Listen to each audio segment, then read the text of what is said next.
കരിമ്പുഴ പുഴ നിറഞ്ഞൊഴുകിയതിനെ തുടർന്ന് സമീപ പ്രദേശങ്ങളിലെ വീടുകളിലേക്ക് വെള്ളം കയറി. കരിമ്പുഴ ചെറുപുഴ പാലത്തിന് സമീപമുള്ള വീടുകളിലാണ് വെള്ളം കയറിയത്. പിലാശ്ശേരി ഷെരീഫ്, ചെറായ മുരളി, ചെറായ CP പ്രഭാകരൻ എന്നിവരുടെ വീടുകളിലാണ് വെള്ളം കയറിയത്.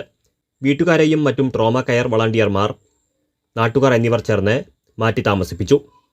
ജനങ്ങൾ അതീവ ജാഗ്രത പാലിക്കണമെന്നും അനാവശ്യമായി പുറത്തിറങ്ങി നടക്കരുതെന്നും കുട്ടികളെ ശ്രദ്ധിക്കണമെന്നും ട്രോമ കെയർ വളണ്ടിയർ മണി ശ്രീലക്ഷ്മി പറഞ്ഞു. അധികൃതരുടെ നിർദ്ദേശങ്ങൾ പാലിക്കാൻ തയ്യാറാകണമെന്നും മണി ശ്രീലക്ഷ്മി കൂട്ടിച്ചേർത്തു.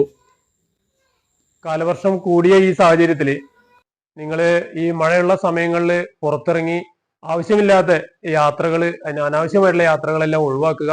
പിന്നെ ഈ അധികൃതർ പറയുന്ന നിർദ്ദേശങ്ങളും അത് കൃത്യമായിട്ട് പാലിക്കണം.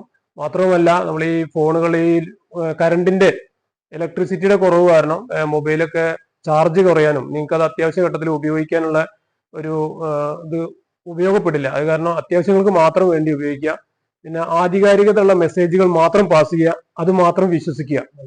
വെള്ളക്കെട്ടുള്ള സ്ഥലങ്ങളിൽ കുട്ടികളെ ഇറങ്ങരുത്, വണ്ടികൾ ഓടിക്കരുത്, പരീക്ഷണം നടത്തരുത്. ജീവൻ വളരെ വിലപ്പെട്ടതാണ്. പുഴ കാണാനോ അതേമാതിരി തോടുകളിലേക്ക് ഇറങ്ങി പരീക്ഷണം ചെയ്യാനോ കുളിക്കാനോ മീൻ പിടിക്കാനോ ഒരു കാരണവശാലും ഇറങ്ങരുത്.